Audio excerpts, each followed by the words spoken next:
looking at you all the time goes by.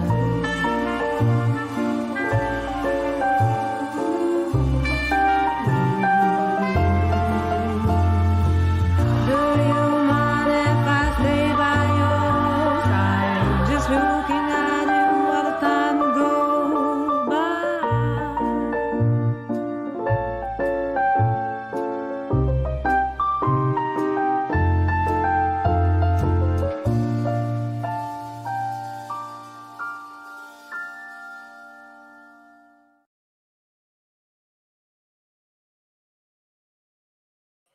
Welcome to the program. Welcome to the show, guys.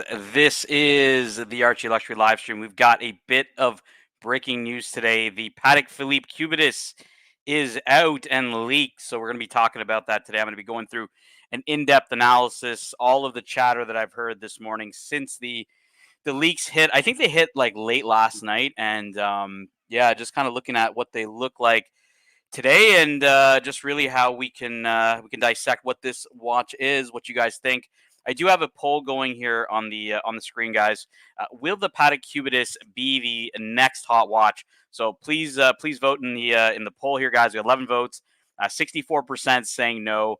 Let me know what you guys think. Obviously, I would keep the poll going throughout the show, and yeah, just want to hear you guys take, because we're going to kind of look at this in a couple of different angles. We're going to understand kind of why Patek Philippe brought out a watch like this. Obviously, everybody's personal sentiments of it, and then even the money question that we're asking here, kind of like, is it going to be a hot watch, right? And yeah, I think it's going to be a pretty interesting show, guys. So without further ado, just say hi to everybody in the chat, and then I'm going to get into the Cubitus for everybody. So we got Rich Mitch first in the chat, who says, "Is it real then?"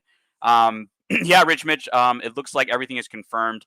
There was an alleged leak in Fortune magazine. Apparently, Patek Philippe took out a full-page ad in this month, the October-November edition of Fortune magazine, and that's where somebody saw it. I saw it posted on the Rolex forums this morning, but many other folks independently have downloaded the Fortune magazine for the October-November edition, so you can go do that yourself. The ad has been verified by multiple sources, so yeah, we're looking like it is real, and we're going to kind of look at like what that means for Patek Philippe, for collectors, and what this watch means, I guess to the watch collecting sphere as a whole. Discount, who's up late in Australia, says hair by Cubitus. Thank you, Discount, to see in the chat. Mobster, will the Cubitus be bigger flop than the code 1159? Yes or no?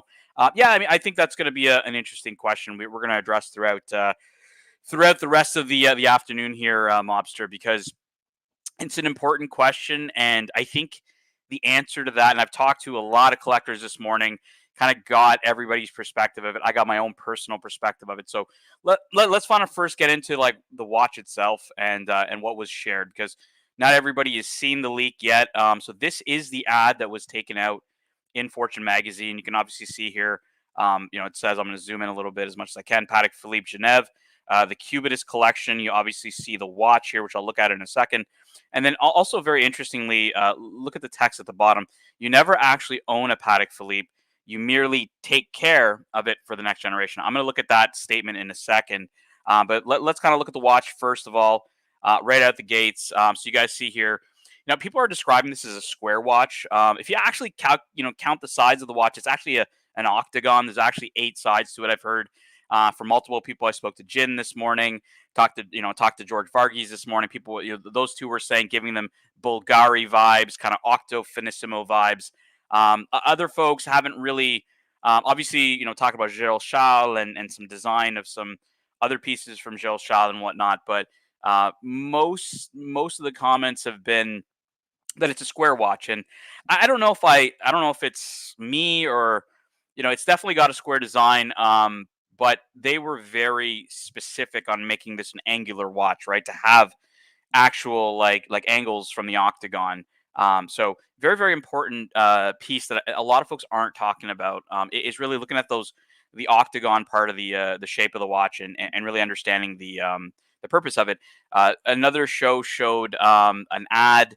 I don't know if it's another ad or whatnot, with a model and this watch, male model, obviously a younger model, very chiseled features, And I even when I saw that, I said in the comments, I said, obviously the brand is trying to focus on the angularity of this watch, just how, so that it's not. And this is going to kind of go into the circular watches versus non-circular watches argument a little later on, but definitely the brand is focused on an angular design here with this piece. We got $10 from George Varkey's. Cheers to the great streamer. Always appreciate the content and your time. Have a great Sunday. All appreciate it, George. And thanks for answering my questions that I had for you earlier. So right off the rip, not really a square watch. It's an octagonal. It's an octagon watch. So that's where I give George and Jin props for alluding very similarly to the Bulgari Octo Finissimo. Another thing that's very, very important to see here, it's a bit hard to see in the photo, but I'll tell you guys the complications on this watch. So we have what we could call a big date here at 12. On the sub dial, the sub register between 6 and 7, you have the week of the day of the week, as well as moon phase. Between 4 and 5, you have your small seconds sub register, and then obviously just your two hands for your hours and your minutes. So not an overly complicated watch, but a very unusual complication for the brand, right? And we're essentially looking at a day date moon phase watch, and I'm going to kind of show you a couple of, and this is where it's important to understand the movement here, because a lot of folks are speculating, like, did Patek just reuse the 240 movement that they put in the Nautilus 5712 and many other watches, like I'm going to show you here in a second, or did they actually create a new movement for this? Essentially, the big date or the larger date format. I was talking to a collector this morning. They said it could be a module added to the 240 movement. Doesn't necessarily mean this isn't the 240. So that's going to be a critical piece of the puzzle here. Did Patek Philippe create a new movement, or did they simply reuse the 240 movement? Put a circular watch movement in a square watch, and obviously, if the size is a bit larger, like a 39 or a 40, would potentially be too small for the watch. So, going to be very, very important here on the movement. I'm going to show you guys a couple watches with the 240 movement here. So this is, I think, is a 5015. Yep, 5015. So you see here, you got your days, you got your basically date of the month here in the sub register between called 6 and 7, and in the 4 and 5, you got the small seconds, similar to the Cubitus. Obviously, power reserve. People recognize this as very similar to the 5712 layout. Not an uncommon layout for the brand. But in this format, we really have, what's different is you have days of the week between 6 and 7, which is different because you had the day number between 6 and 7 on the 5712 and the 5015. Doesn't mean that, it's not using the 240, but that is different. Like, they're using the days of the week in that sub register between 6 and 7.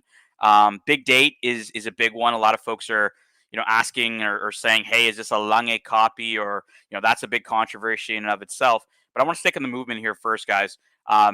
It's hard to tell. Like, if you look at the spacing between, again, it's all relative, right? It depends what the size of this watch is. A square watch is going to have a different size than a circular watch. It's different fit. And so the spacing between the two sub registers is really not the easiest to tell the two apart. Whether it's a 240 movement or it's a new movement. And honestly, guys, when we say new movement, like when you're talking about the movement in the weekly calendar, 5212, or, Kelsowitz and myself will say it's a new movement. It's a 26-330 movement. But what that is actually just an improvement of the previous gen 324 movement, which, no different than Rolex. They do it as well, where they upgrade, 3000 series movements up the chain and whatnot. They're based on previous gen design, but slightly different. So, it could be that it is a 240 base movement that's just an improved one. What I'm hoping for here, guys, is we actually get, you've got a brand that has come out with their first lineup in 27 years. First new lineup. 27 years ago, the Aquanaut was released in 1997, and the brand has not released a new lineup, right? And when I talk about lineup, right, I'm talking about not a new a new style of watch, but a new lineup, right? Like, the Ellipse has been around since, like, what, the 60s. Gondolas have been around forever. Calatrava since, the 30s. Obviously, the complications ranges aren't really lineups; they're just kind of a bucket for the brand doing their own complications. You got the Nautilus, which is its own lineup. You got the Aquanaut, which is its own lineup. You got the 24, which is its own lineup. I don't know if the 24 and the Aquanaut, if the 24 came out after the Aquanaut, maybe around the same time. I'm not sure. Don't remember that one off the top of my head. But definitely the two youngest would be, I would assume, would be these two. Um, and so when you're looking at, age, 27 years to come out with a new watch. That's why to me this is, a very, very important release. Whether it's a controversial release or the chat loves it, we're going to get into aesthetics in a second. But when I talk about lineup, this is the first new lineup they've done in 27 years. So it is pretty momentous, I would say. We got a member chat from Huff on Smash, member for 29 months. Thank you so much, Huff, for your membership. Happy Sunday to all the punters, and see you at Watch Time New York. Yes, I'll be flying in on Monday. By that time, Hoff, Cubitus would be officially released. Patek Philippe's release date was supposed to be October 17th, which is the day before, which is on the Thursday. They're supposed to release it in Munich. Not really sure. But look, we're going to be definitely, I would say it's going to be one of the major topics of Watch Time New York. Sturdy Danny says that watch is disgusting. That is all off out now. Jamie says the cube, and Hop on Smash Cubitus makes me appreciate the 5712 much more. Okay, so let's kind of just, okay, before I get into like what everyone thinks on on the design, let's go back to the poll here real quick. 27 votes. We got 19 people watching. Will the Patek Cubitus be the next real hot watch? 30% say no. 70% say no. 30% say yes.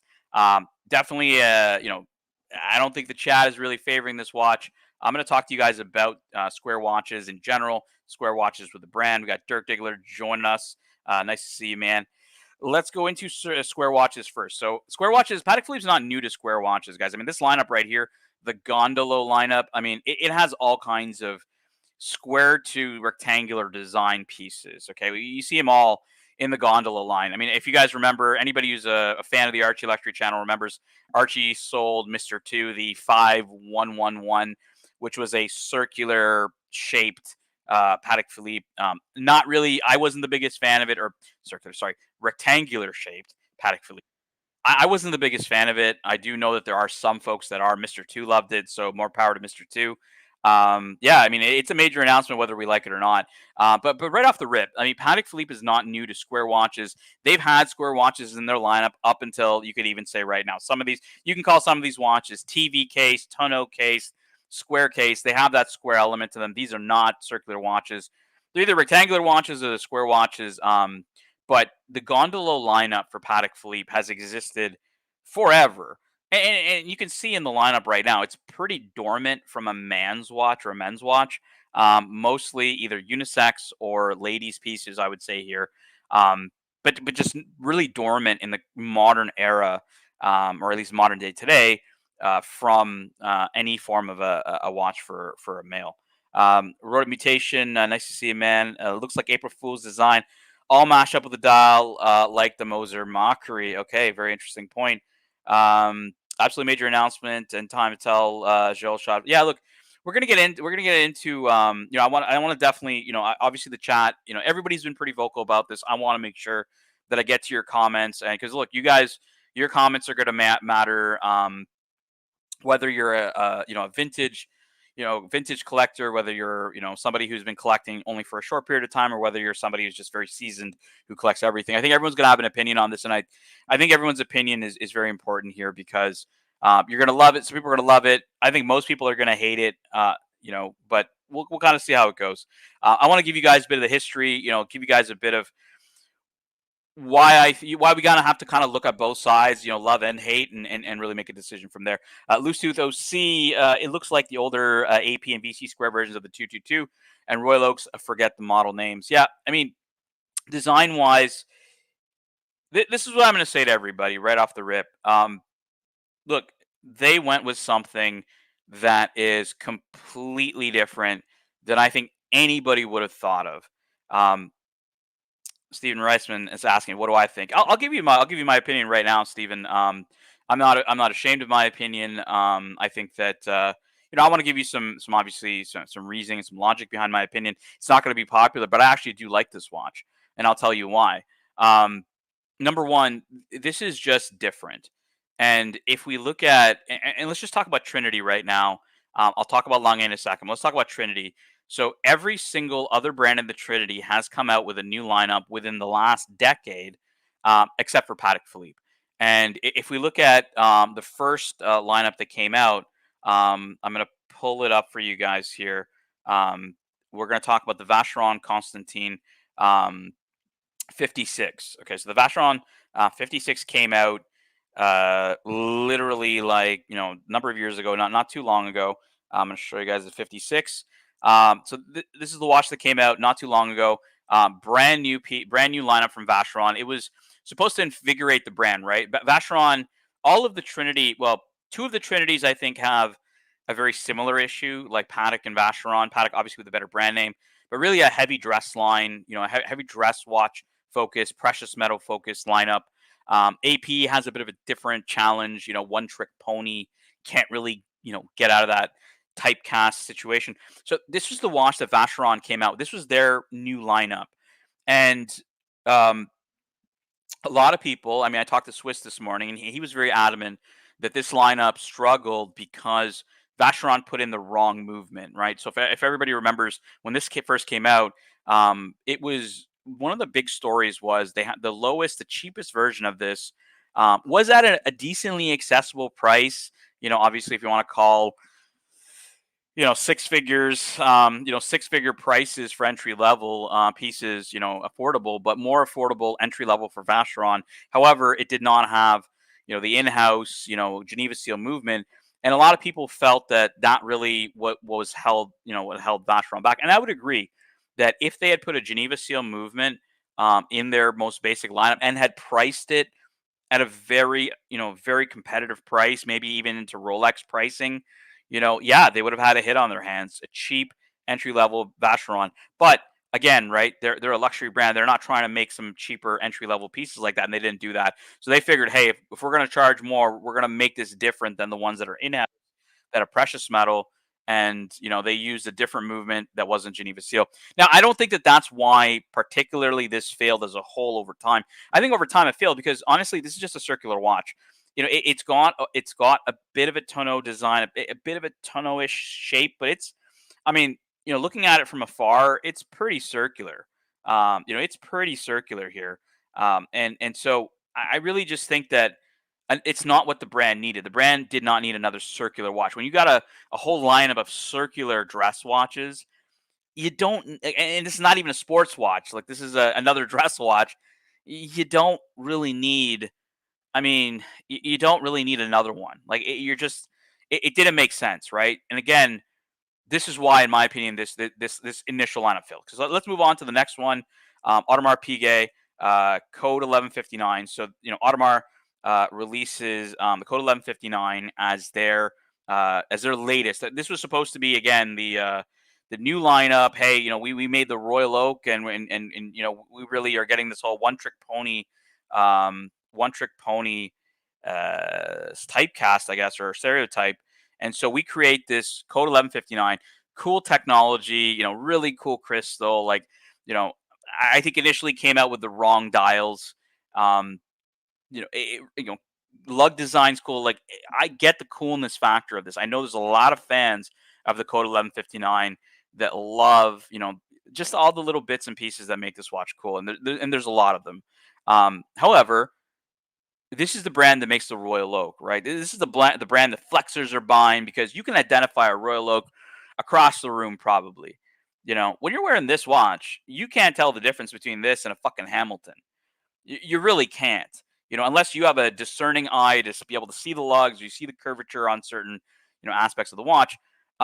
Again, it's just a meh watch. Like, and that's how watch collectors perceived it. Aussie expats saying code is disgusting. It's not cool. Far from it, right? Like, there's a lot of people that like it, Aussie, and God bless those folks because I really, when I see people like that hopping on the show, and I know Humble Pine's one of them, he hops on, very passionate about the code, and I respect that a lot because that's somebody who really enjoys watches. And that's really it's really cool to see. But I'd say for the masses that look at this and are like, am I going to buy my first Audemars Piguet as a code, or is that even going to be even a choice that I want to consider versus a Royal Oak? And it's a real stinker, especially when, again, like I said, all the Trinity have a bit of a different challenge. Vacheron is the most challenged in my opinion because of a heavy dress watch lineup. Brand name recognition is weak compared to the rest. Value retention and everything else is just terrible on the secondary market. Just really, really, I think in the worst position, second worst position, I would say, or the middle position, Audemars Piguet. They have a successful lineup in the Royal Oak.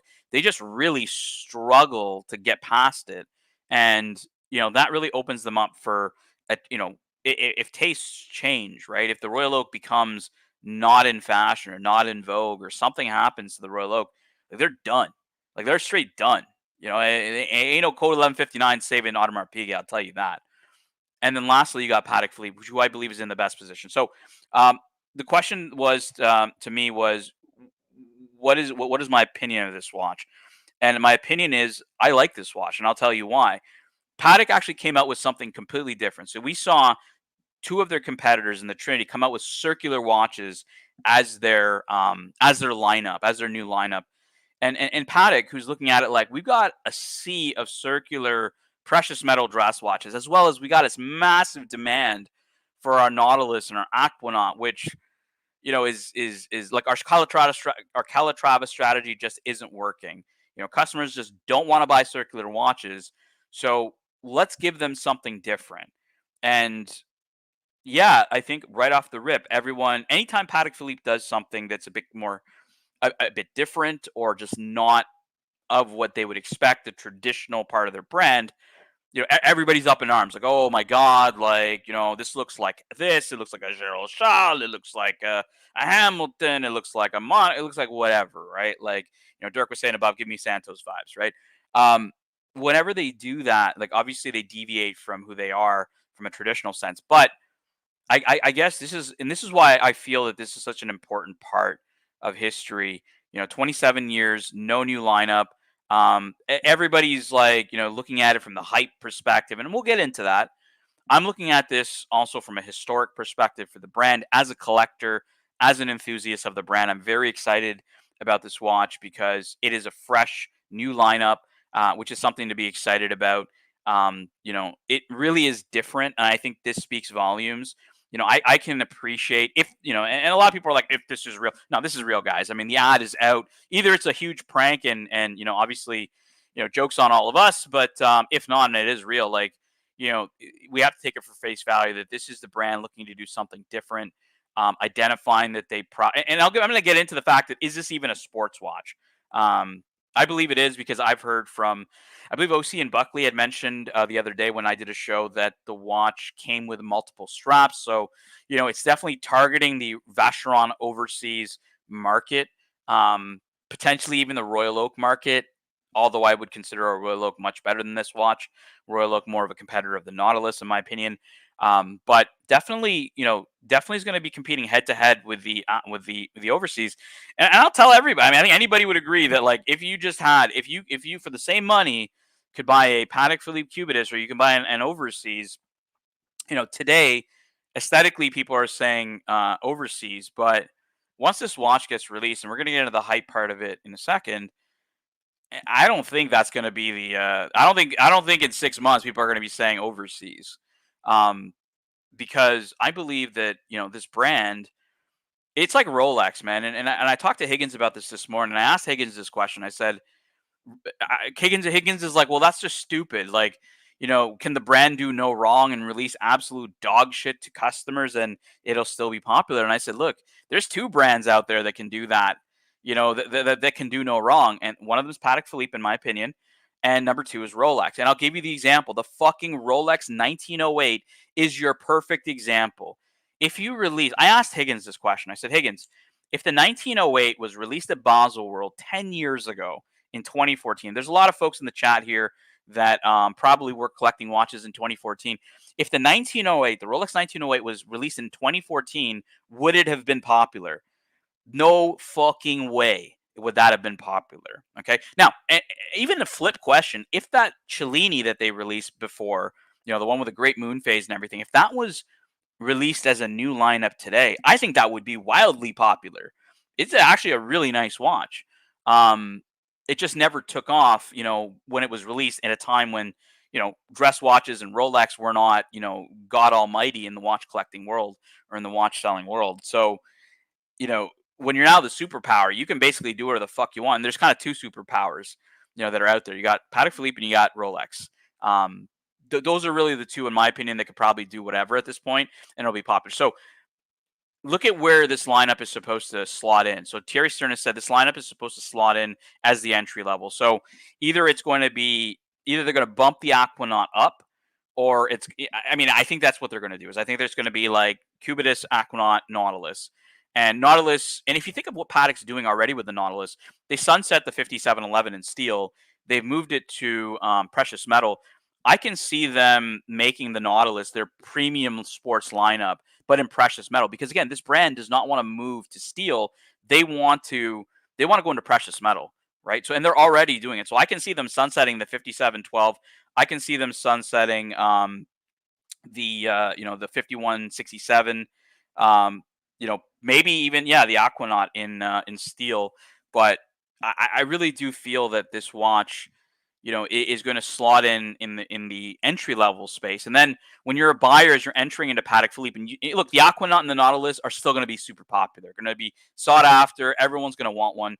But when you walk in and you have to, play the game with them, they know now that you don't have to buy the Calatrava. You can buy the Cubitus in steel, probably, which is going to have some hype. And, they're going to have people chasing this lineup while also chasing the Aquanaut lineup, while also chasing the Nautilus lineup. I don't know if they could have done that, like, if they had released the way Vacheron and AP did by releasing another circular dress watch, which they don't need because they already have it. They have the Calatrava. They don't need, they don't need a separate dress watch. For this momentous occasion, we have a special guest, Mr. We Are Cubitus. How are you doing this evening? Hey, hello. All right, I'm going to stop talking because you're No, probably going to come here. no, you should continue talking, but I think you should fill in the punters how you came to the conclusion that this is not a photoshopped thing, that this is real, because you were so quick in talking about this particular model that you didn't fill in the punters how we came to the conclusion that this is real. It's a good point. Thanks for giving me the viewer's perspective. So I will rewind. So so this morning I woke up and all these leaks are all over the internet. They're on Instagram. Nobody had actually done anything on YouTube, so I super chatted Lux actually this morning. So actually Archie's channel, at least amongst the American channels I can see, or the ones that broadcast in the American time zones, was the first to actually talk about it. I could be wrong, but I mean, we were talking about it at 6 in the morning. It was way before OC and everybody else was speaking about it on their show. So, but again, like Higgins has mentioned, we were talking about it. We hadn't verified it. I was on, Rolex forums. I saw photos. There was a photo of, because this is a leak from Fortune magazine, everybody. It's a full page ad, and somebody on Rolex forums had posted a photo of them with the magazine cover flipped over to show it that it was real with this actual ad in it. Obviously, we were getting messages all morning, Higgins, like we were talking to our friend Russ, who's obviously a very VIP client with Patek Philippe and other collectors out there. And even up until this morning, it was very hard to verify, right? Yeah. No, but apparently, so in the meantime, many people have downloaded that Fortune Mag. Not sure if you did it in the meantime, but OC just recently showed scrolling up and down the online magazine. Mm-hmm. So it's pretty certain that this is true and not a fake. Yeah, I don't. Yeah, I think I think it's fair to establish that we're looking at something that's real. Now, it could be a real and Buckley said the pump fake, right? Like it could be a real pump fake. It could be because look, let's play a bit of conspiracy theory here. I know that not everybody likes to play this, but a bit of conspiracy theory is, I mean, you got to be wildly negligent either at Fortune magazine or at Patek Philippe marketing to release an ad, 4 days. It arrives 4 days, potentially even earlier than that, in advance of a announced or planned announcement on the 17th. Like somebody should have known that this was running. Maybe they did, right? And this is part of what I'm saying, the conspiracy theory. Maybe Patek Philippe did know that this was going to run early, for better or for worse, either to leak the product early to get, obviously buzz going and controversy. Because again, this is a completely different, idea than anybody else is doing right now. Completely different. I showed you guys VC's 56, AP's code. They just went with circular dress watches. If Patek went with a circular dress watch, we all would have been like, meh. This is actually causing controversy, which I think could be marketing genius. Or number two, I'll go with Buckley here with the pump fake. They could have known that they're releasing an ad, Higgins, and they could have, they knew that everybody was talking about Cubitus. They released this ad, and then boom, on the 17th, they actually come out with a completely different watch. What do you think about that theory? Because I think that's possible. It's not likely, but it's possible. Yeah, I don't know. I think it's an oversight by Patek's marketing, or probably they don't care because I don't know how this could happen. There's no way they don't care. I mean, you wait 27 fucking years to release a new watch, and you don't care that Fortune magazine just really some random is having their coffee in the morning and they see your new watch. Come on, man. Well, let's discuss that for a moment. Is it really a new model, or is that just a square or octagonal Nautilus? Well, look, they're calling it I mean, you could say that same argument between Nautilus and Aquanaut, right? They're calling this a new lineup, so a new design, new case design, so new lineup. And yeah, look, we talked about this a little earlier. Is it the 240 movement? It's hard to tell. We don't know the size of the watch. It's hard to tell whether it is the 240 movement. It could be an upgraded version of the 240 movement, calling itself a new movement.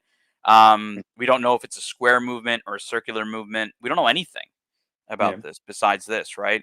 I would hope that this is a new movement with a square design. There is no way that this is a new movement. That is a new movement. That is very sure the old movement with a new module. That's it. If they put an old movement with a new module, I think it's going to get a lot of. Well, look, I don't think. They may not use the 240. No, hold on. Let me just ask you the question. Just to address the first point. Wait. Patek is now running on two movements for their main lines for how long? 40 years, 50 years, 60 years? I don't know. Yeah, but that was going to be my question. Was going to be, do you think it's the old 240, or do you think it's like the 26-330, which is just an upgraded version of the 324, right? It's a 240, no doubt about that.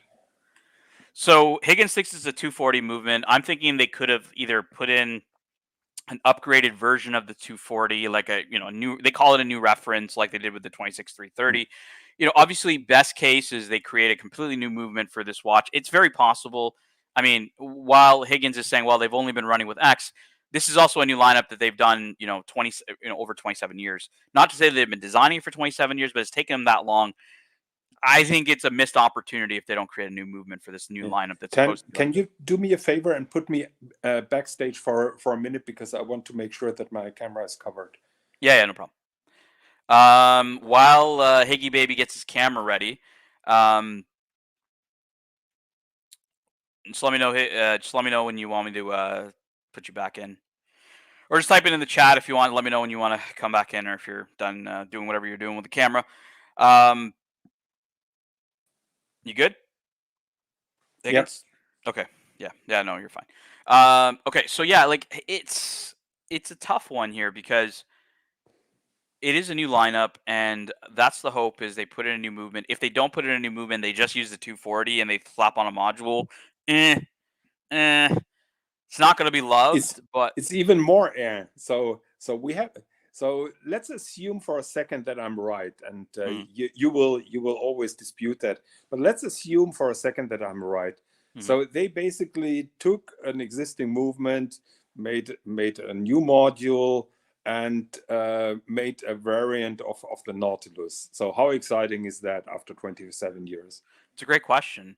I think watch collectors and watch enthusiasts, it's to some people it means different things, right? As a Patek enthusiast and a Patek collector, it means something to me. I'm a fan of the Ellipse. I'm a fan of the Gondola. I like a lot of the watches. You have to, I think, if you're an enthusiast of the brand, you have to have some appreciation for it. So, one thing I do appreciate is this is completely different. It is something that is new. It is actually pretty daring and bold, I would say, Higgins, because this watch is entering, and again, I talked about whether it's a square watch or an octagonal watch earlier, entering into the market at a time when the square watch is just simply not popular. And, you know, it's a very bold move. And look, I kind of appreciate that. I kind of give them a bit of How kudos and credit for that. how often do watch manufacturer want to run into the same wall? Nobody managed to put out successfully a squarish watch. All successful watches were kind of roundish. Yeah, now people will say, yeah, Royal Oak is octagonal. Well, have a look at the crystal. The crystal is round. I would also say the Nautilus is a roundish watch, and there is. I know Octo and Octo Finissimo has a similar shape, but is that really a smash hit? Nobody really managed to make successfully a squarish watch, with the exception of the Cartier Tank. So I don't understand who in Patek Philippe's decision process thought that this would be a good idea to go with a square or a octagonal I think that's a great. watch on the I think that's market. a great question to explore. I'm going to explore that in a second. I just want to answer a few questions in the chat. Lucy is asking, "It's moon?" So yes, it's a day date moon phase with small seconds between 4 and 5. And Aussie expat is saying completely different. So Can I Higgins is saying, can yeah, go can ahead, go ahead. I can you Yeah, pull up Loose Tooth's last comment for a second about no, it's Jimmy, sorry, it's Jimmy about my Jimmy. face. Jimmy, I can assure you that I have nothing to worry about my case shape and this ugly watch, so don't worry about I would say, Jimmy, if anybody looks like Ice Cube, it's me. That's why. that. That's why. For everybody who doesn't know, until the watch is actually officially released, the name Patel Philippe will not be used by me. I am now known as Ice Cubitus. So I'm spruiking the Cubitus online. Everybody's hating. I'm gonna be very positive. I'm gonna talk positively about the Cubitus. I'm your boy Ice no, Cubitus no, no, here no, with no, the no, no, Higgy no, babe. no, no. Hold it for a second. You are shy now of using anything similar to Patek Philippe in your username because you're ashamed of this ugly new release. That's basically why Absolutely you not. I changed am your I am a username. huge supporter of the Cubitus guys. Your boy here, Ice Cubitus. Just like I have a play on the words on Patek Philippe with Patel Philippe. You got your boy Ice Cubitus here. So, okay. So your question was, who the heck designed this and what the heck were they smoking? So I've heard rumors that this next generation of Stearns, whether it's children or I don't know who, was involved in the design of this watch, looking probably for a more contemporary. This is kind of the sentiment I've gotten speaking to Yeah, yourself. aren't Thierry's kids the third generation that usually is set to ruin a company? Yeah, maybe right there, but there's a first for everything. But maybe. I spoke to Don Haynes this morning. I spoke to a bunch of people, and one of the biggest sentiments that came back was this is really targeted to a younger generation. I think Boston Collector said it this morning. The Nautilus and the Aquanaut are going to become your father's watch, and this is going to be your watch. Similar, Higgins, to how when the Aquanaut came out, you were around when the Aquanaut came out. How was it being pitched? To buyers that wanted to, were looking to buy an Aquanaut. It was quite simple. The word was out. Our Nautilus clients are too old. They're getting too old. The Nautilus is very expensive, so we try to win new audiences over. Keep in mind that was around the time when the Royal Oak Offshore became popular, partly because of the rubber strap. So the strategy and was we try to win a younger audience over with a watch that is priced more conveniently compared to the Nautilus, with a fresher, simpler design to appeal to a younger crowd, particularly the rubber strap, and with a simplified concept, because when we are selling it significantly cheaper, we have to cut corners in the production process. So we are using a simplified version of the Nautilus case and a simplified version of the Nautilus dial. That is how they pitched the watch back then. We got Aussie Expat who's chiming in saying acid or drugs. That's the drug responsible for this. You may not be wrong, Aussie Expat, but I think that, like, again, as I mentioned, I showed you guys the VC56 new lineup from VC for after a long time. Same thing with the Code 1159 new lineup after a long time. And now, with Patek doing a non-circular, non-dress watch, definitely was something that had to be different. And so, yeah, I'm sure somebody was probably smoking some shit and said, well, how can we, because honestly, Ozzy, I've thought about this myself. Like, how could you create a modern, I think Higgins is looking for, Patek to create an icon. I don't think they're looking to create an icon. I think they're just looking to create a successful lineup. And I think that's a huge, a big differentiation we need to go through here. Dr. A and B says the model is called Cubitus because, and I'll see the final statement here. The model called Cubitus because everyone will be dreaming to buy a watch for confused Gen Z. Yeah, this is a good point, Roto Mutation. So allegedly, it's for a more contemporary buyer, a younger buyer, very similar to the story that Higgins talked about when the Aquanaut came out. Again, Aquanaut buyers, Nautilus buyers, very expensive pieces, very hard to get. The brand probably, is done with, just people asking about that watch. But they also struggle in the low end. Again, I showed you guys the lineup here from the brand. I mean, outside of like, the Calatrava lineup, which is just not popular, right? They're trying to do stuff like this, in the auto zone to make it a bit sporty. But look, I think they're just coming to the realization that they need something else for that entry level buyer because, they are facing stiff competition, Higgins, from other, independent brands for the same money. People are going to MB&F, people are going to Journe, they're going to other brands.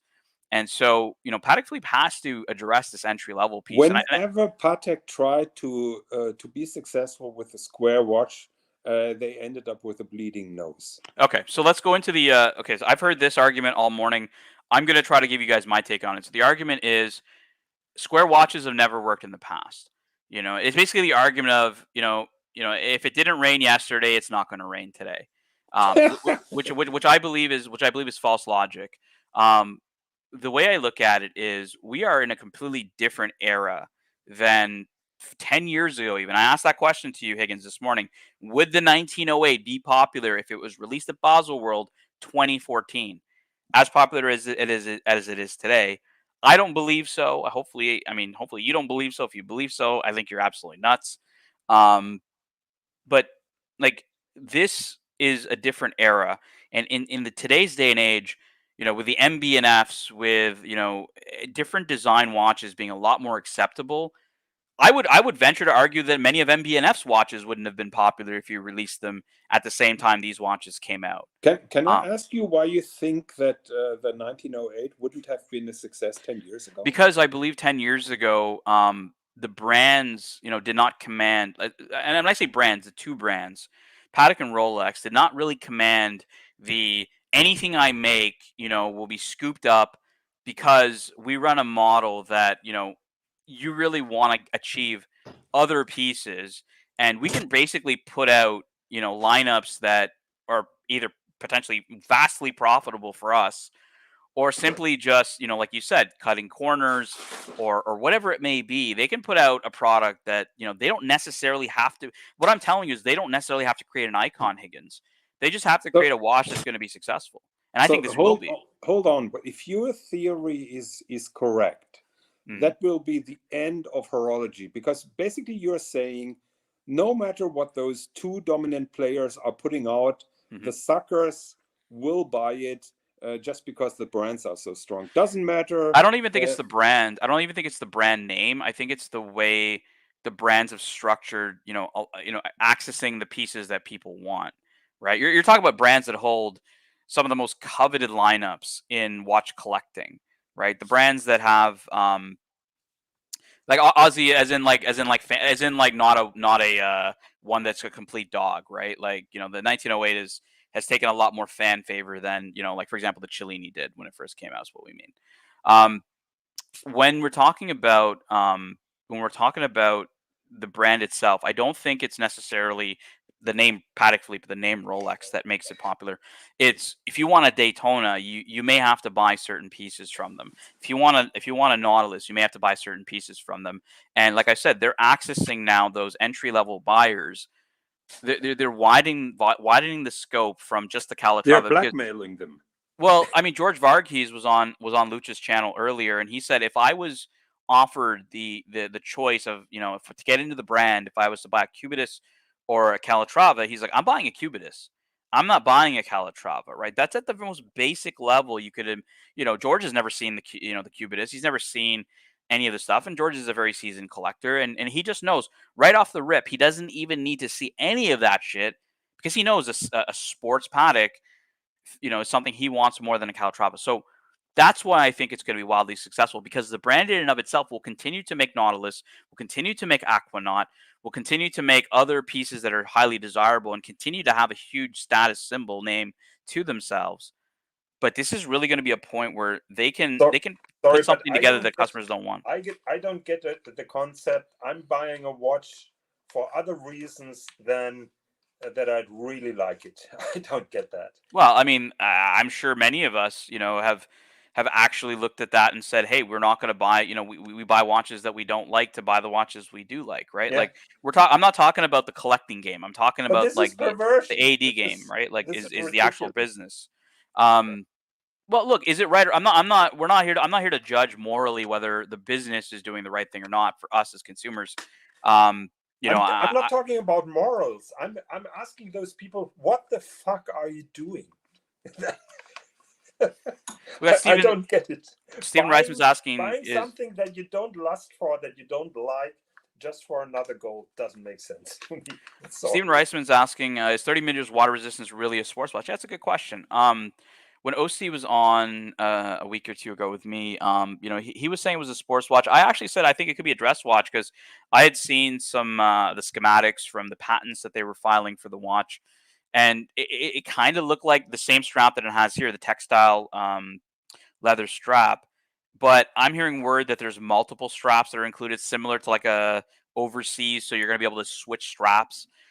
So yeah, probably could go on rubber, probably could go on other straps, for example. So is it a sports watch at 30 meters water resistance? I don't know. It's tough to say. Their water resistance claims are different than others, but we can. That's kind of a different topic. Dodger,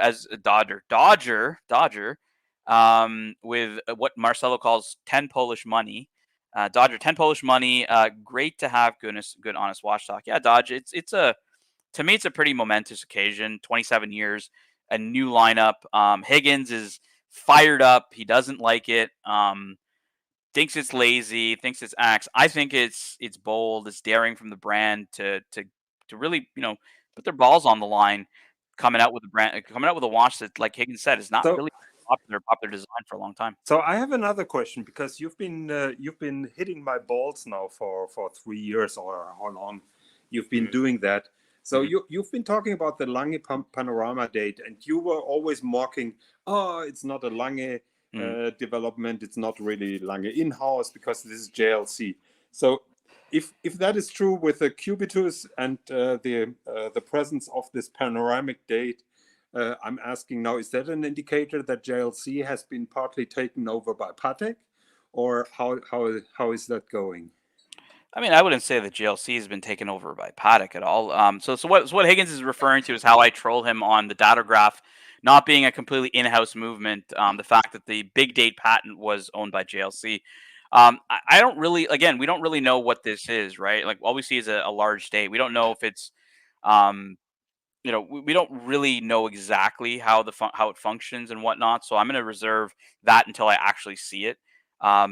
The illusion is that is the big date really a Lange thing, or is it not? And like I mentioned, earlier, you see this on other pieces too. Like Glasuta Original has the big date.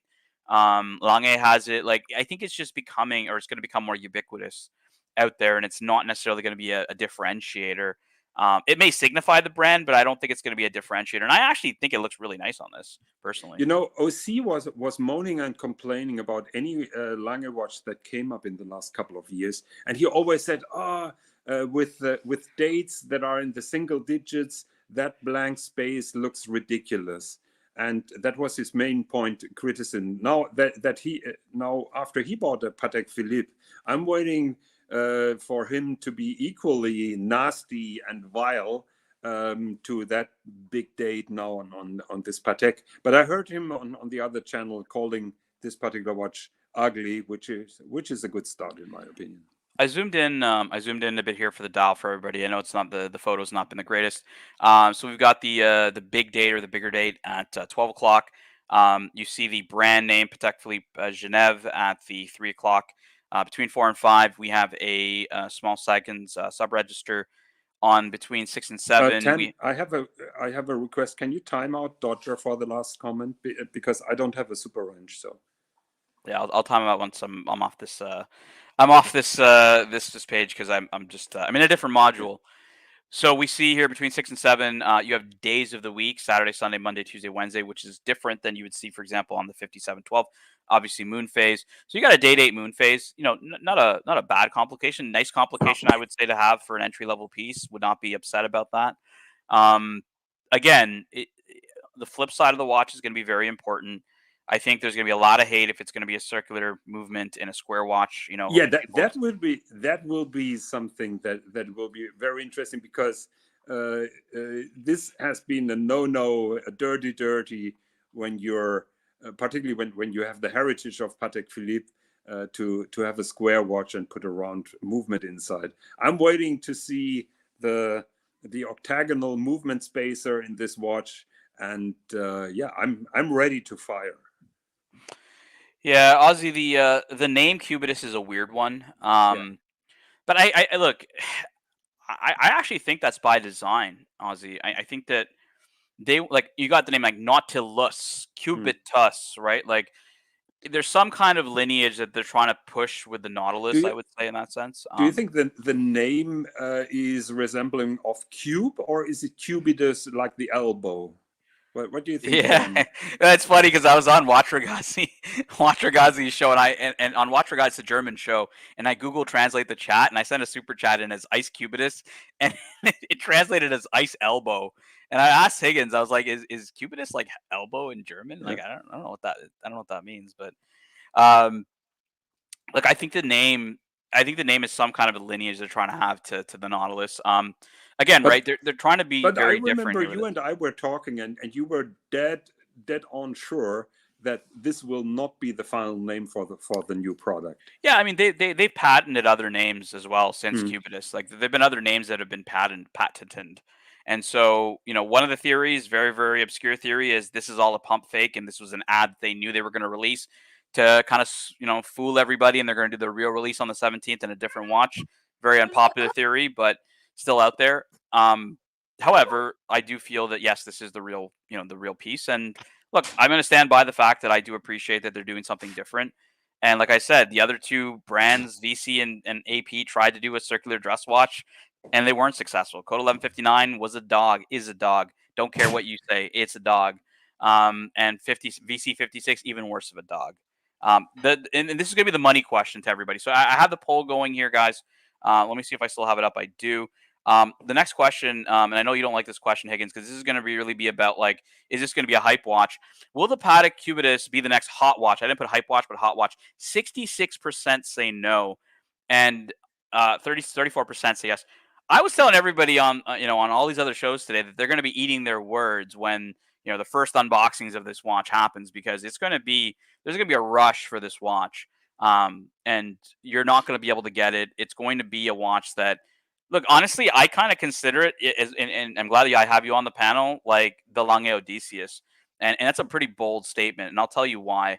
I don't really like the look of the Odysseus. I think the Odysseus is a pretty shitty look. I think it's a pretty poorly done design. I think it should have gone the way of these other watches, like the Vacheron 56. and the AP and the code 1159.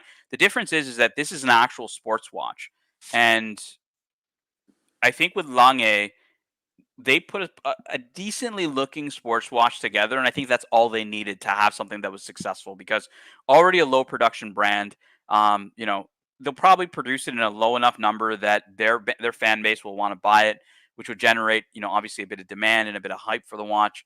I think they got it right on this one. If Patek, I think, released a watch similar to this, you know, a very nice looking circular sports watch. Think of a Patek, you know, a Rolex ish type watch, but you know, with Patek's name on it, right? Like, would definitely be different than anything they've ever done in their past. Would probably get a lot more fan favor, but you know, I think they went a little bit across the line Can with I the square stuff. Yeah, go ahead. can I disagree with you? So first of all, I wouldn't call the Odysseus a sports watch. In my opinion, it's a more sporty Lange watch, but by definition, in my opinion, it's not a sports watch. Um, but personally, if you offer me a Laurent Ferrier Grand Sports or an Odysseus, I will take the Laurent Ferrier. I'm not the biggest fan of the Odysseus. Right, but I think 9 out of 10 people would take the Odysseus in that Yeah, scenario, right? Like that's what I'm getting at is 9 out of 10 people would take the Odysseus. We got Hoff on Smash joining us, man. Hoff, big day today in the Patek world. Yes. Yeah. You know, I was thinking about something. I had a shower thought, if you would. Yeah, go for it. You and Higgy were talking about how square watches never worked, right? And how this could be a generational thing where it's the younger generation Stern kind of trying to get more involved and bring a more contemporary design. Mhm. Maybe that square layout and them taking another run at it is impacted by a generation who grew up wearing Apple watches. That's a very good point. I didn't even think of that. I haven't heard anyone mention that today, and it just hit me in the shower, and was thinking, if you look at the outside lines and the border on it, I don't know, it gives me Apple Watch vibes. Yeah, I mean, it's not a bad point, right? Mm. Because square watches are, you know, are definitely seen every day, you know, wearing as the Apple Watch. I thought about that argument earlier, Hoff. I think the reason why the Apple Watch is square is because it has a monitor, and those are usually shaped square, not round. And that is part of the lack of success of Samsung or other watches that are round. So I get your point that people are probably easier to convince to wear a square watch because of the Apple Watch. But on the other hand, it is just for Apple, it's a technical necessity, and probably if they had a white page when they designed the Apple Watch, and if they could create, we all seen the iPods that Johnny Ive yeah. designed when he wasn't beholden to Apple's things. So yeah, those were clearly around. I think you're on the money, Hoff. I think that it's definitely appealing to a younger generation. I think that's what everybody's been saying, which is, you know, not a bad thing. I would say it's something different. You know, it's not a square watch. It's just something. It's not a circular watch. It's something different. I know a lot of the collectors. I mean, you know, somebody said, what's those 34% smoking, right? Like, I think what different is good, and I think a lot of folks are going to see that it's going to turn in that. Number one, just being able to access this watch is going to be difficult. Number two, I think when it does come out, people are going to see it in the flesh, and it's probably going to look decent on the wrist. And it's just going to grow on people in that sense. And I think anybody who's saying it's a bad watch today are going to eat their words in a year. You know, I'm not sure about that. And I would like to make one counter argument against Hoff's argument. While I understand where you're coming from, in my opinion, the success of Apple Watch, you mentioned iPod, is that those are smooth lines, even though it's a square watch. While this Cubitus is so old-fashioned and so uninspired and so edgy that I can't see that it really convinces young people. To me, it's super I think it all conservative depends too, right? I think we're only seeing this on the calfskin leather, right? Like, throw this on an orange rubber, and you go, you're on the beach or by the pool. I mean, that's fire, man. I think that would look actually pretty nice. Like, And the other thing I'll say, and a lot of, I interact with a lot of younger people in my line of work and always talk to, I've seen firsthand how many of them are now walking around with those moon swatches that were never into watches. And that was definitely a big gateway drug for a few of them. I could totally see them having a unique take on this. one interesting thing that we haven't talked about yet, and I'll show you guys this, is this line. You never actually own a Patek Philippe. You merely take care of it for the next generation. This is actually different than their slogan. Their actual slogan since the 80s, their most famous slogan is, you never actually own a Patek Philippe. You merely look after it for the next generation. Obviously very, very nitpicky here on the terminology, but they're pivoting some wording in their message as well. Like, it's definitely, to me, showing a bit of a change in the brand and the way they're kind of approaching things. Even if it's subtle, even if it's small, most people wouldn't even know the difference between that. Sorry, I Well, kind of lost my train of thought on my last statement. But what I was going to say is a lot of the young kids I talked to, what made them get into kind of watches is just having something analog. They're in a digital world 24/7. It's nice to have something you look down at the wrist and have, an analog timepiece. That was the number one response I got when talking with a lot of them. This brings up a So, great topic, Aussie expat, right? Like, if we look at the 2 dozen-ish, or how many dozen, hype watches that are out there, if we're looking at those, how many would you say are just inherently ugly, but people buy them because they're hyped, right? Like, they would never have bought those watches. They probably thought those watches were absolutely atrocious. How many Daytona haters are out there? There's tons of them that hate the size of the Daytona, that don't like the Daytona, but they still own one because it's a fucking Daytona. um, well, I think we all are experienced enough to know that Patek doesn't have to worry for the next year or two about the sales of the Cubitus, because of course there's a novelty factor. Of course there are people who are trying to gain brownie points with their ADs for other desirable watches. So there is no doubt that that many people will try to get this watch for different reasons. Probably one of the least reason is they genuinely like it.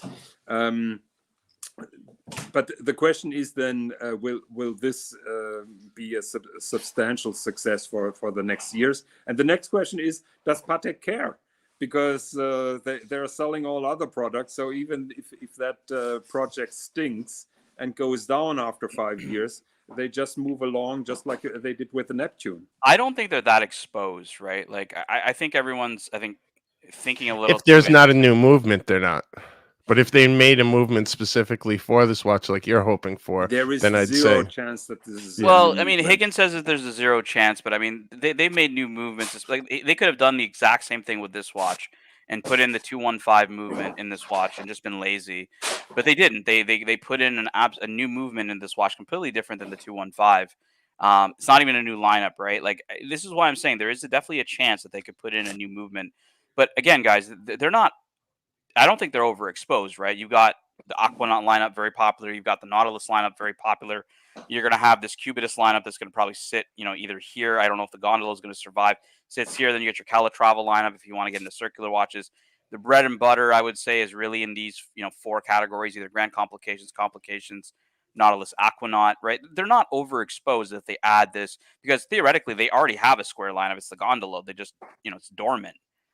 So this isn't anything I think that's going to affect them in a negative way like that. I think it's just, I still think that their plan is, look, you come into the brand, you've only got these 2 choices. You got Calatrava or you've got Cubitus, and like a lot of people are saying, if they got that should probably be the question of the chat, is if you had the choice if you had to pick between Calatrava or Cubitus, which one are you entering the brand with, right? Like, that is going to be the money question, I would say, is going to dictate whether it's successful or not.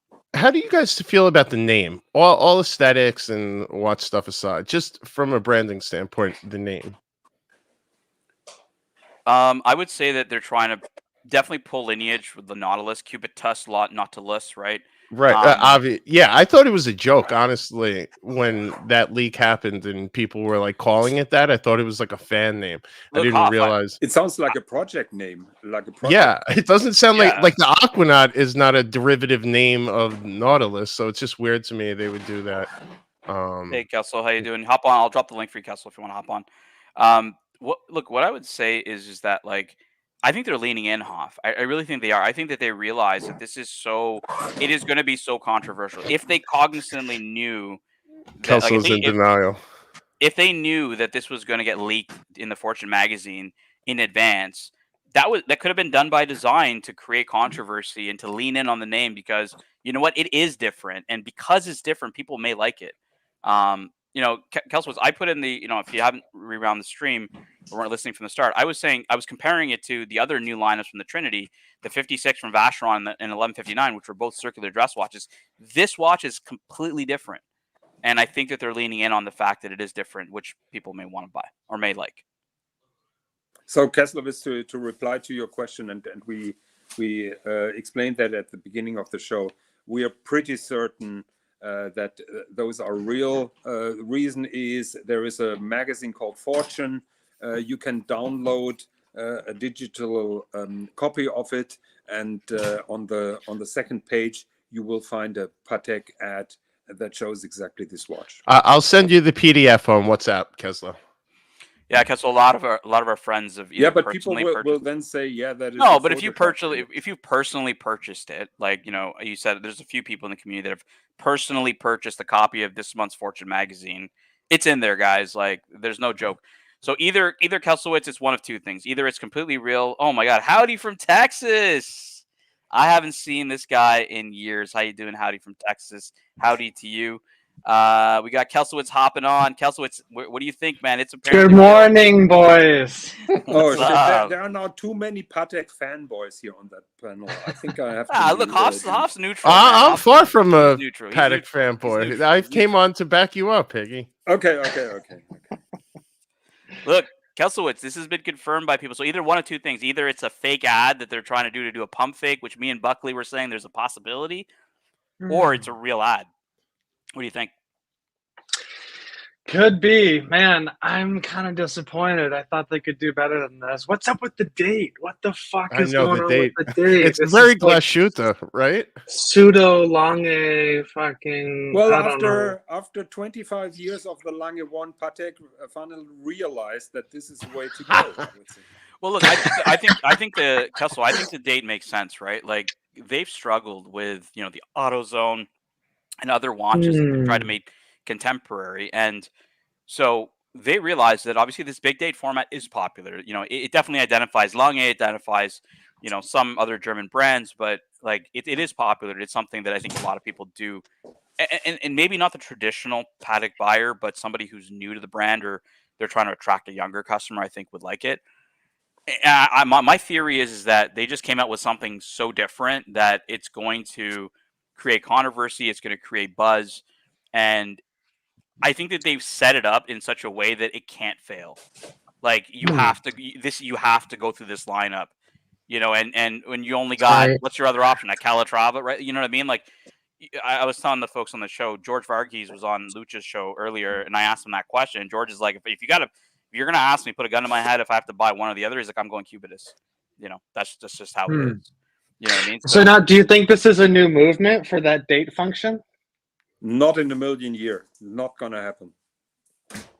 New module, not a new movement. Look, this is a controversial one from Higgy Kelslowitz, because I kind of said, look, I'll eat my marzipan head if that's a new movement. Like, you may have to, right? Like, what's the most ideal, Kelslowitz, is, and let's be clear here on what he's going to eat on his hat, because I'm saying that it could still be the 240 movement, but an upgraded version, right? Like how the 26-330 is a 324, but just an upgraded version. It could be that. It could still be a circular movement. What I'm hoping for is it's an actual square movement, or a movement that's actually made for this watch.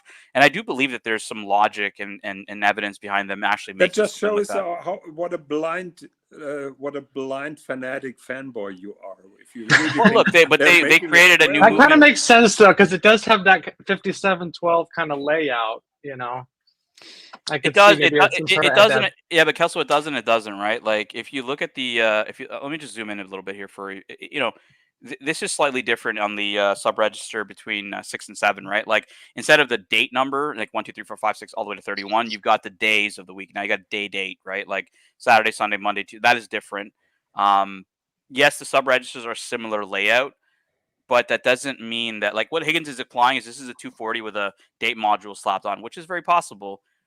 But it's also possible that No, it you got that wrong. I think it is a new module. It's an entirely new module that has similarities to the 57 12 module. I don't think they're using a module on the 240 and then add another module for the date. No, that's not. No, that's fine. What I think that, like, where Higgins may be saying, well, they can't make a new movement. I mean, they put one new movement into the 6119, right? They could have slapped in an old 215 in that as well. But that was a round watch, and they can use the movement in other watches. Of course they can, right? But this is also a new lineup for them.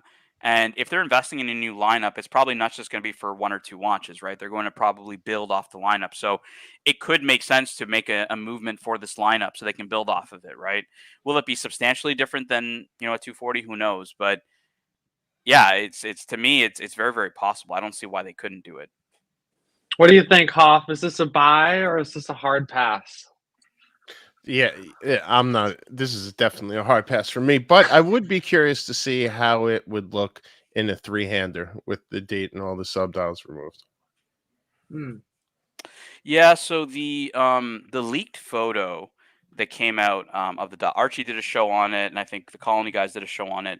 The green dial that was leaked, that did not have the big date. That had a your traditional like Nautilus Aquanaut layout of a standard size date. So I don't know, man. I would hope and it'd be great if they could do a big date version of it, because I think if they could get a big date version of the 3-hander, that'd be pretty fire with a date. So Tan, you and I, we were talking earlier, and we had of course a different point of view how this collection will look like. You thought that they come up immediately with 3, 4, 5 different complications, with 3, 4, 5 different versions of this particular watch, while I said they are trying to milk that big date now with premium prices, and then probably will put a 3-hander at a later point of time to make it more attractive financially.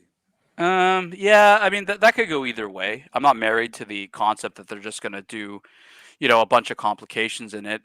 It's very possible that they come out with just singular watch with this complication. It's very possible that they come out with but do you think that this will be the only model that we will see in 4 days, or do you think that there will be different variations in dial color and also different variations? I've heard that there's different variations from OC. Okay. So, I can't really say, we're only seeing this as the only one that they're marketing right now. So tough to say. Possible that it could be another one, or it's a tough one on that one. I'm not married to the fact that it's going to have multiple releases and stuff like that. I think what's important is just how controversial this release is, in and of itself as a I would say there is no controversy with the exception of Dodger. Nobody really likes that watch. All right, let's get into the design aspect of it. So the Gerald Schall vibe. I was just about to say, Tan, I have to think, to me personally, the Gerald Charles, however the hell you're about to pronounce it, media blitz, and that kind of being shoved down collectors' throats kind of poisoned the well on this type of watch design, that when I seen this, that was the first thing I thought of. Yeah, and I saw another comment that people said Gerald Genta would rotate in his grave to see his Nautilus design being now octagonal, but then the follow-up company of his own name is having a similar watch design. So it would be interesting to get Gerald Genta's true opinions about that. Yeah, what's the connection here with Gerald Schall? Everyone's talking about this, Higgins. Why don't you tell us who Gerald Schall is and what the connection is directly? Well, Gerald Genta sold his, if I know that correctly, Gerald Genta sold his company at one point of time I think it belongs to Louis Vuitton, if I'm correct. Mhm. And then he had second thoughts and thought, I'm creating another watch brand. And that is what he did. He couldn't use Gerald because he sold those rights. And then the creation was Gerald Charles. And I think his widow is still going on with that brand. Yeah, there's apparently rumors that there's some connection on the design element with Gerald Charles, like working with Patek Philippe. I don't know if that's real or not. At my AD's watch fair last year, they had a bunch of people from that brand there, even someone who was supposedly a descendant of him. So it's definitely family involved. Right. So it's possible that they're trying to tie a connection to Gerald Genta. That's marketing. I think a lot of this is going to be marketing. Yeah, but we have to emphasize that not everything that Gerald Genta made was striking on gold. Do you remember? No, you seen those watches that LVMH bought? Yeah, well, you don't have to go back that far. You just have a look at the last Crador, which the locomotive that they did a re-edition of, which is probably one of the ugliest watches out there. And I'd take that Cubitus over that locomotive any day of the week. Yeah, I think that, if we're looking purely at aesthetics, right? Like, and I'm going to pull up the votes here. 80 votes in the poll. 68% say that the Patek Cubitus will not be the next hot watch. 32% of it say it will be. I don't know, guys. I'm pretty confident that this is going to sell very well. This is a losing battle. So you guys are thinking this is going to be an absolute dog, and this is going to sink from retail, and this is not going to sell well. I think we have similar numbers on the Code 1159, to be honest. Yeah. I think the first wave will definitely sell out. Yeah. Right. Especially out of the gate, right? Yeah.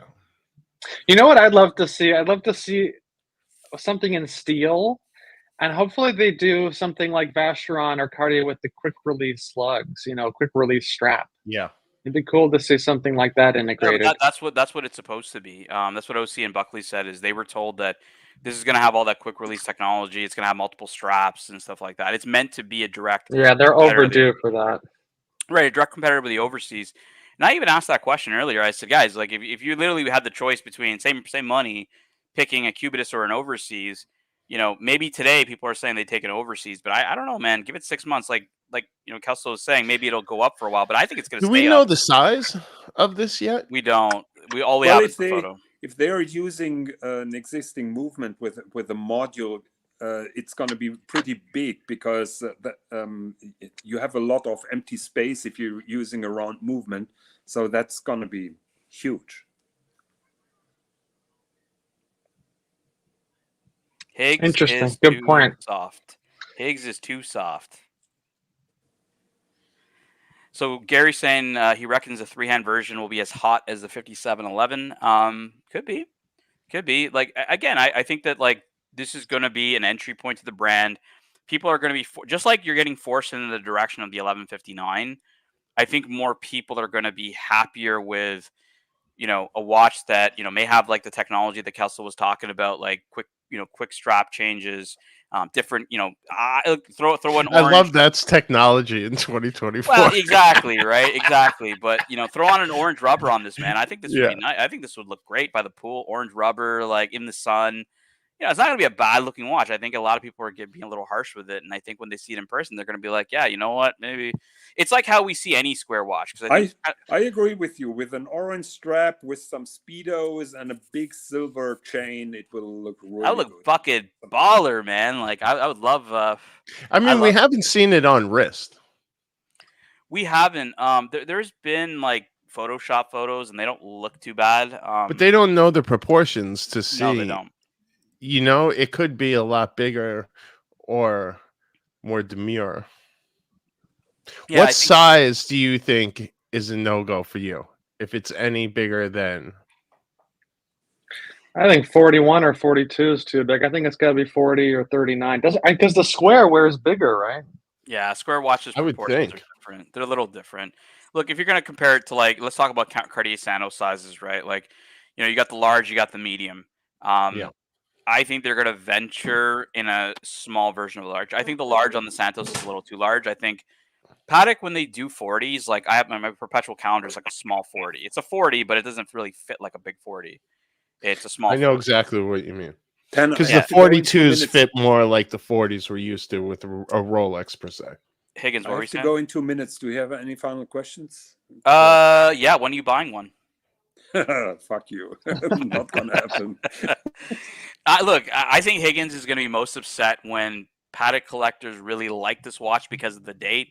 Because he's going to be screaming from the top of his lungs that it's a Lange thing, and I'm going to be screaming from the top of my lungs saying it's a JLC thing, so it wasn't even a Lange thing. I think Patek will sell in the first 2 years. They will sell more of those ugly Cubitus than the entire annual production of Lange.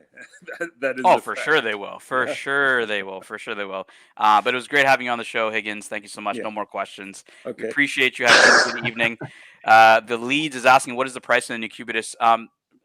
Terry Bye Stern. bye, guys. Bye. Take care, Higgy. Take care. See you, Higgy. See ya.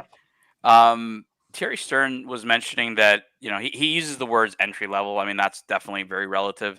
I think it's around 30,000, something like that. It's supposed to be either cheaper, your cheapest or your cheaper entry point to the brand.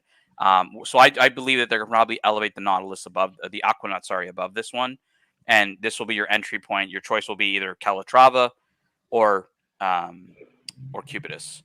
Entry points and then complications seem like weird entry level, kind of oxymoron. Yeah, like I looked at this the other day actually on how the brand. It's a Patek Philippe is structured very differently than most. If you go to Vacheron's website, like they're separated. Like they call them true lineups, right? They got the patrimony lineup, you got the traditional lineup, right? Like all that stuff. And Patek Philippe, they're not as rigid with like lineup names. That's why, like, I'm telling everybody, this is pretty momentous for them to create an actual named lineup because, complications. Because, like, look, I think that's undisputable. Yeah, it's like when you look at Grand Complications, the first line you see in Grand Complications is all the perpetual calendars, right? So you got my perpetual calendar here, you got the instantaneous unibrow perpetual calendar, and you got your traditional 5327.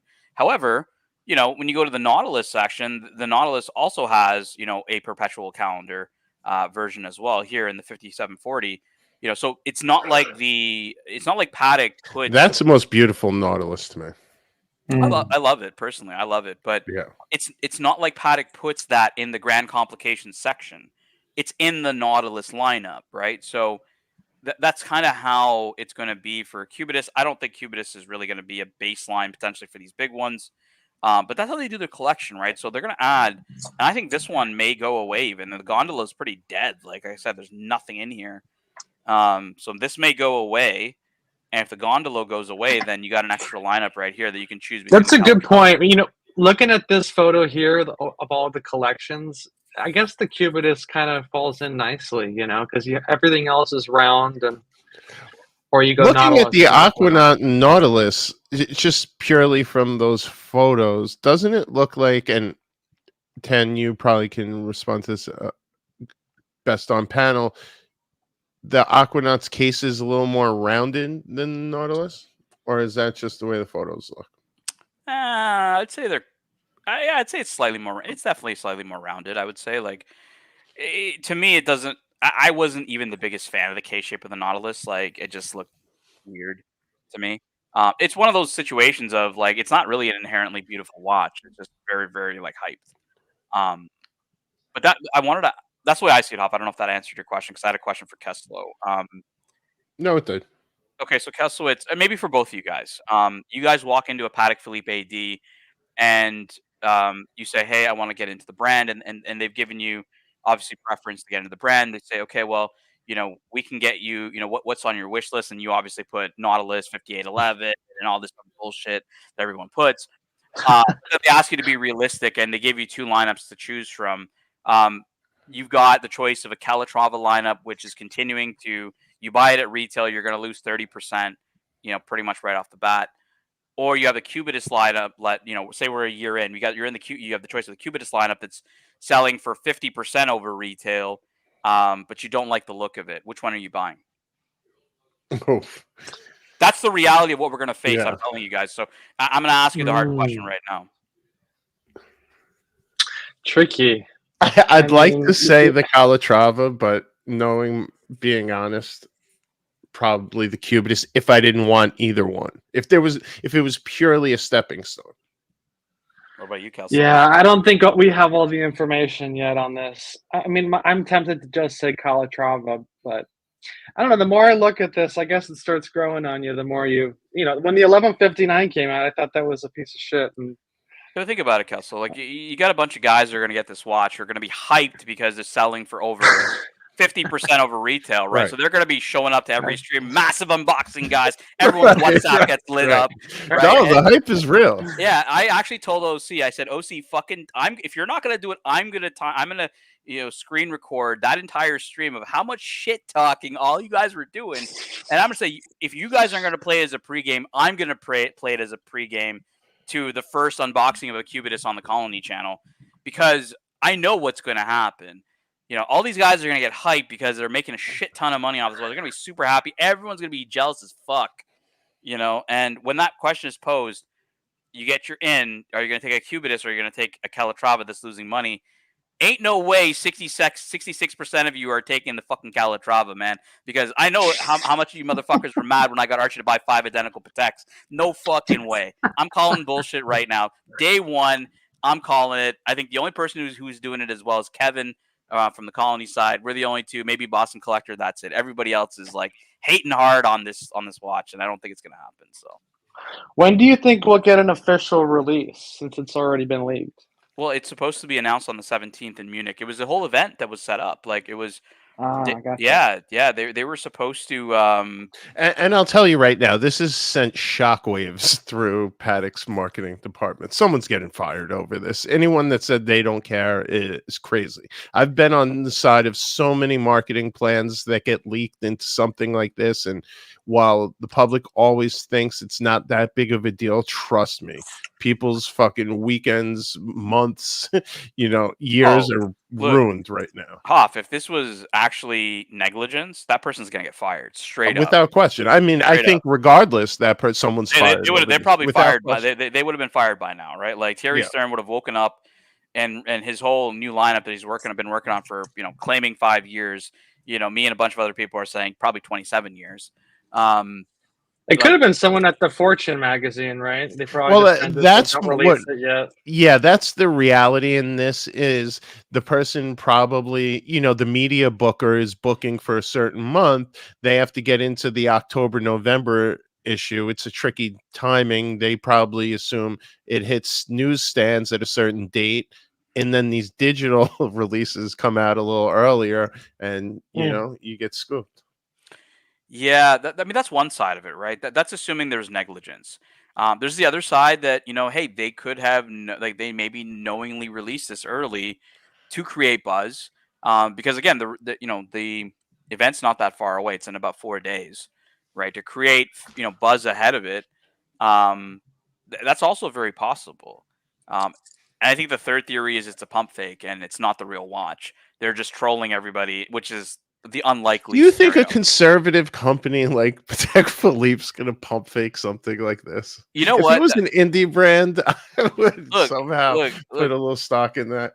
I would agree if we're talking about Philippe Stern or Thierry Stern, right? Like, there's rumors that the next generation of the Sterns are heavily involved in this. So, again, right, could be a Gen Z version of the Sterns that is like, yeah, you know what? We need something fresh. All of your watches are old man watches. We need something different. Let's fucking do a cube. Let's call it a fucking cube because we can call it a cube because we're fucking Patek Philippe, right? Like, and then let's troll everybody by fucking. But dude, they can absolutely do this. Of course they could. Next thing you tell me, Rolex will make a date full of emojis. I think Rolex and Patek have a different challenge, right? Like, I think Rolex doesn't have to do very much. They, evolution over revolution. Their watches are still very, very popular. They got to change a couple of dial colors, right? Make people, just shake it up, right? That's what they got to do. They just got to, the inertia's rolling. They're in their prime. Patek Philippe is a bit different, right? Like, Patek Philippe has probably the most hype watches in their lineup. However, to access those watches, you got to buy like, you know, the fucking Sahara desert's worth of shitters to get to like the oasis of like the holy grails of like, you know, most sought after watches. Rolex is different, right? Rolex, you don't have to go through as much dog shit to get there. Patek Philippe different. So I think Rolex really doesn't have to do much. Patek has to do something more strategic, and I think this is what that is. Mm-hmm. Kelso, what do you think, man? You're the big Patek fan. You didn't. I know. I'm going to drop off. I feel like I'm just messing up the rhythm here. No, we love it. We love it. No. I don't know. I'm lukewarm on this. I don't know. When I first saw it, I'm still convinced this is. I don't know that date, dude. What the fuck, dude? Do you have the 3-hander? I know there was that. Well, there was a dial. Yeah, I don't have it handy. I could pull it up. Hold on. Yeah, that seems more realistic. I don't know. I'm still not sold on this. You know, the hands. I don't know. It's not really matching the subdial hands. I don't know. I'm not buying it. I mean, I guess. Yeah, I don't know. Hopefully, it's really thin, and maybe there's one in stainless steel. I don't know, though. I don't know. I think this is a little bit of a miss. Everyone will love it, like you said, though, to start, you know. But we'll see in 2-3 years. I think these are going to fall off. I think you're like the only guy who would give me the honest answer that you'd probably take the Calatrava over it. Because, I mean, I know how much... I've known you for a long time, and I know how much you actually love watches, and you buy shit that, like, you really buy it for a purpose. So I could believe that. Like, I'd rather have that 5226 asphalt dial. I think that's a better looking piece. Yeah. Right. It's just you know, it gets to the point of I love that asphalt dial. It's just painful if you have to turn down something you could literally make 50% profit on if you took that choice, right? Like, well, see, that's a no-brainer. I mean, if you got offered it and it's going over sticker, I mean, just fucking get it. But that's the point I'm making to everybody. So this is the and again, we don't know. That's it. Yeah, like we don't know. We don't know if this is real. Exactly. See, that looks more. That looks like an actual photo compared to the rendering. Yeah. Also, like different, you know, style of date, right? Small date, 3 o'clock, like the Nautilus was. Look, Kelso, I'm going to show you guys on the screen, like just the poll again. Like, this is the question I'm asking the chat. Is I'm saying, do you think this is going to be a hot watch? And literally 65% of people are saying this is not going to be a hot watch, meaning it's going to sink from retail. And I think they're absolutely fucking crazy. No, it'll definitely be over to start. For the first year, it'll be impossible to get. Yeah, I think. But by a hot watch, see, that's a general term. And I'll openly admit I said no in the poll. And I said no with the understanding this will be sold out just because of the Patek fanboys that will want this watch. For sure. But in terms of it being the one outside of the Patek bubble that really brings new people in the tent, I definitely need to see more. Yeah, I don't see that's what ultimately. Oh, I really want a Cubitus. Yeah, like that's the way I looked at it as the next hot watch. Nah, this being entry level. Think of it like this, right? You're coming from the Rolex world. You're used to Rolex watches going up in value. Boom, you want to get into Patek Philippe, right? What are you gonna do? You're gonna buy a watch that's gonna sink fucking 30%, or you're going for the one that's keeping the party going, like the Cubitus, making money. You know, Rolex buyers are gonna want to buy this watch when they hop into the brand. I think it's gonna be a no-brainer for them. It just inherently because of what you guys said around. There's so many fanboys, right? There's so much hype and demand behind the brand that these are going to get scooped up. And if the brand is forcing you between those two lineups, like this is always going to be popular. You know what would really make it cool is if they price it like the Aquanaut, like mid-20s in steel. Yeah, for sure. That's a great question. Is it steel or white gold? You know, because if they do the white gold and it's $40,000, fuck that. That's gonna be a tough one. Well, it's gonna be expensive given the complications. Sure, but the 3-hander, the starting price of that, I think, will dictate a lot of the success. But you know that 3-hander is going to be like the Tiffany OP Rolex, exactly. Right? Yeah, everyone's going to want that. Like the entry-level watch, you have to buy jewelry to get on the list for. Because I feel like that's partially what makes the Aquanaut so popular, or at least so over retail, is the starting price is so low, you know, the retail price. Yeah, I mean, and that's all relative, right? Like 25K is Relative not. to Patek. No, of course. Yeah, it's Compared to the rest of the lineup, that's your entry level, basically. yeah, but I think it's gonna go smack dab, like right toe to toe with the Vacheron Overseas. I think that's its target, and I honestly, guys, I'm telling you guys today, in 6 months, in 2 years, in 3 years, you stack up a Cubitus versus an Overseas. 9 out of 10 people are taking that Cubitus all day long. Whether they love it or not, from an aesthetic perspective, doesn't even fucking matter. I can venture to say that there's a huge percentage of Nautilus owners who think it's a fucking ugly watch, but only bought it because it's hyped. And I think that's what's going to be with the Cubitus. Like straight up, there's no you fucking bring way. up a great point. Does this actually hurt Vacheron even more with the Overseas slipping? I think the Overseas is going to slip more, and it's going to remain what it was before, a very, very inexpensive version of the integrated bracelet watch nobody wants, right? Like people want the Royal Oak, people want the Nautilus, right? Like you don't. Nobody's VC. I don't think is most people's first choice when it comes to the integrated bracelet. If they had the choice of those three, I think it's the last choice for most people. So yeah, I just think that you're going to have another entrant into that category, and it's going to just push it further down the line. Man, hot news before watch time. All right, let's see what kind of nonsense fella is talking about here. Fella, list price is not the price. Supply demand, Yes. most importantly, the supply element determines the true price. I doubt that many people even understand that. Yeah, like I'm saying exactly what he's saying. Like, what if it's 24K? It's he's saying it's an arbitrary number, I guess. And I think that's what frustrates a lot of people. It probably is an arbitrary number. Yeah, I just think it's going to be. I think anybody who thinks this isn't going to be a hyped watch, this is not going to be selling for over retail, is just absolutely fucking nuts. There's no way. There's no way this watch is going to sing. Higgins' argument is, like 20 years ago, square watches weren't popular. I'm like, it ain't 20 years ago. What time window are we giving? Right. Exactly. Well, I like think, 6 months. I think you're absolutely right. A year, more than likely, absolutely right. But when you were saying 3 years down the line, I think that's when we'll truly be able to tell. I think that it's going to be forced by design, right? Like to get into the brand, you're going to have to go into this watch. And there's not going to be a lot of them produced. They're probably going to be in steel, which is going to make them appealing. And they're going to be cool. Different straps. I think this is going to be a cool watch. I think people are giving it a little bit too harsh of a critique right now, and just because we're in shock. This is different than what Patek usually comes out with. So, yeah, I really think Hoff. I think people are underestimating the Cubitus. That's why for those that don't know, up until the 17th, I'm going to be known as Ice Cubitus. No more Patel Philippe. I am supporting the Cubitus watch. I'm one of only a few. I think Kevin from the Colony and Boston Collector have also been favorable to the Cubitus. I think Fella's fair. I think Fella is definitely he's definitely favorable to the Cubitus, and yeah, I think it's going to be the case. So, Fella's asking me, Patel Philippe. We're no longer referring to me as Patel Philippe. I'll only be answering as Ice Cubitus. Just to challenge you, why won't this go the way the 5524 did? I think purely in the fact that the 5524, the pilot. Yeah, again, circular watch.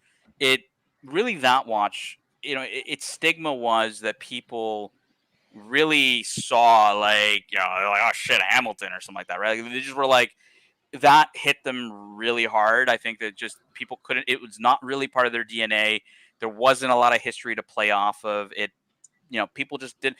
And that design of watch is not even popular, right? So I don't think because circular watches in and of itself, and that's kind of been the premise of today's conversation. Was I started off by pointing the difference between the VC56 AP code for 1159 and this watch, because this is a square watch or an octagonal watch, whatever you want to call it.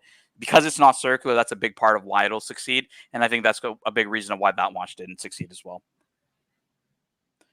So Hoff's got the official mag, the official. You know what's interesting, Kelso? I don't know if a lot of people caught this, but the bottom line, you merely take care of it for the next generation. That's not actually the traditional ad. It's supposed to be you merely look after it for the next generation. That that's why everyone thought it was fake, right? Because it wasn't that exact verbiage. I mean, Kelso, you work in show business. Like changing your slogan. This was a big slogan for the brand too. This was a big slogan for the brand. Like this was a huge slogan. Catch. Like that's a big that's a big change. I don't know if a lot of people are going to catch that in the media, but like, you know, collectors are like, whoa, why? They Yeah, consciously dude. did Is it. this bullshit? Are we just fucking? Are we just? I don't know. I don't know if this is real. I'm starting to. All right. I'm starting to second guess this whole thing. If it's a troll, it would be troll of a generation. Yeah, that is the minorities theory. The minority viewpoint is, you know, that we're like that there is just not. This is all a troll, and it's like, you know, they put out this ad to basically, because the name Cubitus was been out in the out in the industry, that, you know, a small subset of us, and I think I'm gonna adhere to part of that as well, is this could also be just a fake pump fake. They put up an ad, they know it's gonna Dude, get what leaked the in Fortune. fuck is this name? What is Cubitus? I know, I hate what it. the fuck? But It's that's actually exactly a it. cube. But Like, Kelsey, what the? Dude, go that's back to Neptune or something cool. Like, fucking. But that's exactly I it. don't It could know. be a pump. It could be that pump fake, right? That they knew that, like, hey, it's all out there. Right. So you know what? We know Fortune's gonna run it. We're just gonna do this as a stunt. Put it in the mag. We know it's gonna get leaked. You know what? I'll go on record. If this is truly a troll, I will add a Patek to my collection this year. Dude, it would attract. But this is the I point. will 100%. But this put is what my I'm money getting where at, my right? mouth is, Because the and, question was buy into the brand. Dude, the question was, well, Patek would never do that. But I'm like, well, look, if the younger Dude, like, generation, look at the 8. Okay, I'm looking really close. I'm sorry, I'm just noticing. Look at the 8 and look at the what. The 8 is more bold and it's like off to the left. Yeah, no, in I that agree. window. yeah, That Like, was the thing that kind of upset that me looks about the big date. a little sussy, right? Yeah, it's not Patek level. yeah. But there's a lot of things you can nitpick on this, guys. And one other thing that was nitpicked on this that they thought it was fake, And it looks deeper. Like they're not on the same plane. Well, one other thing that they thought was interesting was you're doing a watch launch release and you're covering your brand with the 1010. It's covering Patek and Patek Philippe, right? So you're actually covering your brand. Yeah, it's unusual for them to do a new lineup release and cover their brand name, right? Like it's not very common. They do it, but it's not. Good point. Yeah, it's just, I don't know. I didn't think of that. That's true. I guess that's just the standard, by like a right? 1028 or something there. And yeah. So yeah, guys, I was gonna wrap hour and 41 minutes talking Cubitus. Archie's gonna be talking about it tonight from China, and we're gonna be joining him. And yeah, was this the Japanese family trip he was supposed to be going on? That no, that's in October. Sorry, that's in November. It's in November. Yeah. So I don't know. Let's hop back on this afternoon when Paul gets here. We'll have a I think that would be good. You know, Kessel, I think he needs a couple of Patek guys around him, and honestly, Hoff, like your perspective has been great, right? Like you gotta look outside. I'm trying to give it the fanboy perspective, give everybody a bit of devil's advocate, you know, from all the hate that's going out there. Kelsowitz is confused, right? He's a Patek lover, but he's like, this is not exactly the brand that I thought I was loving here. And well, the only thing that connects to me on this one is I could totally see if the younger generation took a look at all the young kids in their age range, you know, with the iPhone, or Apple Watches on their wrists, and the success of like seeing like a Moser do that, like fake Apple Watch, kind of taking those design cues from there, and how could they, cash in on a lot of the younger generation whose whole life is digital and wants something analog on their wrist. And I think, this could be their attempt at marrying the two. 100%. I think Hoff, that's a really good point. It's one I didn't think of. But yeah, guys, like definitely, let's definitely have the conversation with Archie tonight. He's going to be able to give us some perspective on square watches in the brand's history because he's owned a bunch of them.